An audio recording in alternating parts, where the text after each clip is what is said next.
दोस्तों, किसी ने सच ही कहा है कि दूसरों की समस्याओं का आनंद लेना बंद कीजिए, वरना ईश्वर आपको वही गिफ्ट कर देंगे।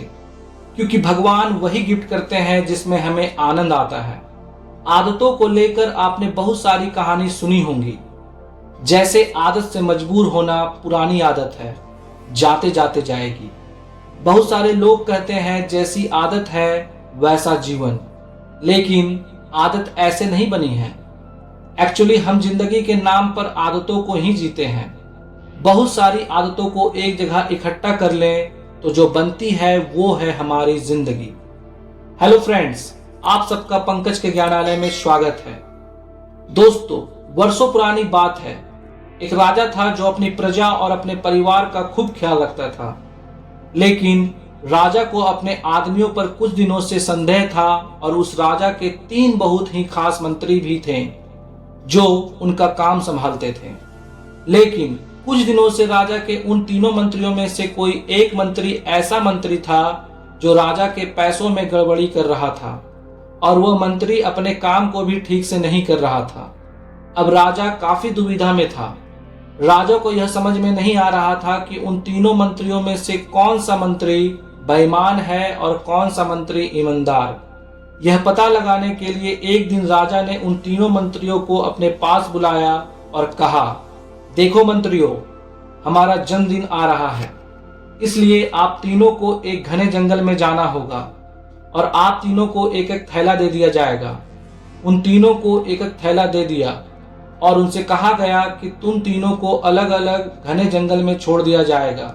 उस जंगल में तुम लोगों को फल के पेड़ को ढूंढना है और अच्छे अच्छे और ताजा फल से इस थैले को पूरा भरकर लाना है। तुम तीनों के पास सिर्फ आज शाम तक का ही समय है। राजा के कहे अनुसार वह तीनों मंत्री को जंगल में छोड़ दिया गया। उसके बाद वह तीनों मंत्री जंगल में आ गए। पहला मंत्री बहुत ईमानदार और मेहनती था, तो उसने राजा के लिए बहुत सारे अलग अलग और अच्छे और ताजा फल से अपने थैले को पूरा भर लिया। लेकिन उसे यह सब करने के लिए बहुत मेहनत करनी पड़ी।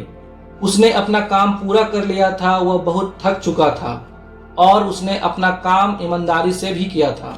अब दूसरा मंत्री जो था वो बहुत ही चालाक था। उसने सोचा राजा के पास इतना समय थोड़ी है कि यह सब जांच करे कि मैं अच्छे फल लाया हूं या खराब।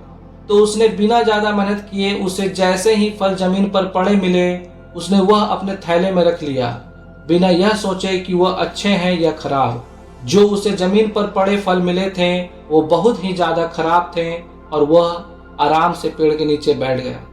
अब तीसरा मंत्री जो था वो बहुत ही ज्यादा बेईमान और आलसी था। उसने सोचा कि राजा सिर्फ थैले की लंबाई और वजन ही देखेगा, यह नहीं देखेगा कि उसके अंदर क्या है और कितनी अच्छी और खराब चीजें हैं। तो उस मंत्री ने बिना कुछ सोचे समझे अपने थैले को सूखे पत्तों और कुछ छोटे छोटे पत्थरों से अपने थैले को भर लिया और वह भी पेड़ के नीचे बैठ गया और शाम होने का इंतजार करने लगा। राजा के कहे अनुसार समय समाप्त हो चुका था, शाम भी हो चुकी थी। अब वह तीनों मंत्री भी एक साथ अपने अपने थैले के साथ राजा के महल में वापस पहुंच गए। राजा ने देखा कि वह तीनों मंत्री जंगल से वापस आ गए हैं, तो राजा ने उन तीनों मंत्रियों के थैले को खोलकर देखा नहीं कि उसके अंदर क्या क्या है और उसने उन तीनों मंत्रियों को अलग अलग जेल में 1 महीने के लिए कैद कर दिया। राजा ने सिपाहियों को यह भी आदेश दिया कि इन तीनों को 1 महीने तक खाना नहीं दिया जाएगा और यह तीनों भी 1 महीने तक वही फल खाएंगे जो इन तीनों ने जंगल से अपने थैले में भर कर लाए हैं। और उन तीनों मंत्रियों को राजा ने जेल में कैद कर दिया। तो जो पहले मंत्री था जिसने अपने थैले में अच्छे और ताजे अलग अलग फल अपने थैले में जमा किए थे, उसने जेल में 1 महीना आराम से गुजार लिए, अच्छे फल खाते हुए जो उसने खुद जमा किया था। उसके बाद जो दूसरा मंत्री था जिसने बेकार और खराब फल अपने थैले में रखे थे, उसे वही बेकार और खराब फल 1 महीने तक खाने पड़े और वह उस जेल में ज्यादा दिनों तक नहीं टिक पाया और बाद में वह खराब फल खाने की वजह से बीमार पड़ गया और उसकी तबीयत खराब हो गई। अब जो तीसरा मंत्री था जो बहुत बेईमान और आलसी था, जिसने अपने थैले में सिर्फ सूखे पत्ते और कुछ छोटे छोटे पत्थर भरे थे, क्योंकि उसके थैले में खाने के लिए कुछ सूखे पत्ते और कुछ छोटे छोटे पत्थर ही थे, तो वह 1 महीने के लिए क्या खाता। और तभी उसको अपनी बेईमानी और आलसी पर पछतावा होने लगा कि शायद मैंने उस दिन थोड़ी मेहनत करके इस थैले में फल रख लिए होते तो आज मेरा यह हाल नहीं होता। और वह बिना कुछ खाए हुआ मंत्री जेल में 2 दिन के बाद ही भूख के कारण मर गया।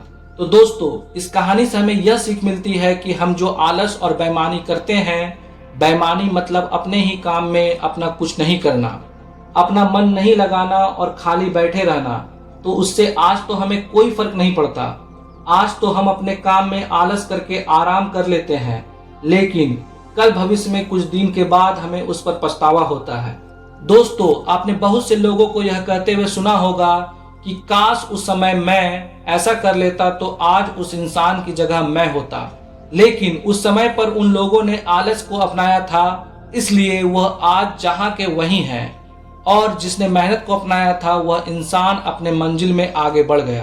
दोस्तों, तो अपने काम के साथ बेईमानी और आलसी बिल्कुल भी मत करो, उसके बाद तो हमें पछतावे के अलावा और कुछ भी नहीं मिलता। यह जो समय है ना, इसकी कीमत कोई नहीं लगा सकता। हम लाखों रुपए देकर भी अपनी जिंदगी का 1 मिनट भी वापस नहीं ला सकते। इसलिए इस समय का सही उपयोग करो। समय की एक अच्छी बात है और एक बुरी बात है। अच्छी बात यह है कि हम उसे किन चीजों में बिताते हैं, यह हमारे हाथ में होता है।